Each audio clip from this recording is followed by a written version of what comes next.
Arezki Kehal, premier martyr du parti du peuple algérien. À travers son combat et son sacrifice, il a fait naître un drapeau pour l'éternité.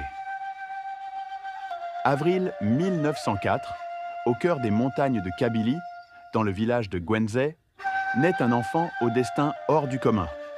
On l'appelle Arezki Kehal. Fils d'une lignée respectée, il grandit dans la dignité, le respect et l'amour de son peuple. Très tôt, il apprend à dire non à l'injustice, à refuser la soumission. Parti en France, il découvre la dure condition des ouvriers algériens dans les usines. Mais il y découvre aussi la force de l'organisation et des idées.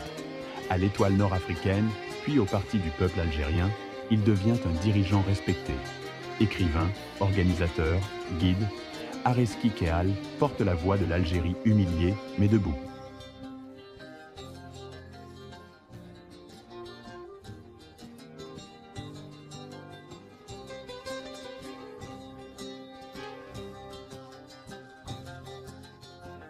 En février 1938, la répression coloniale s'abat. Arrêté avec ses compagnons, Arezki est jeté dans la prison de Barberousse.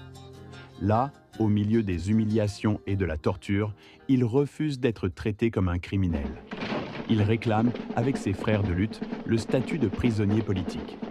Derrière les murs épais, il continue la résistance.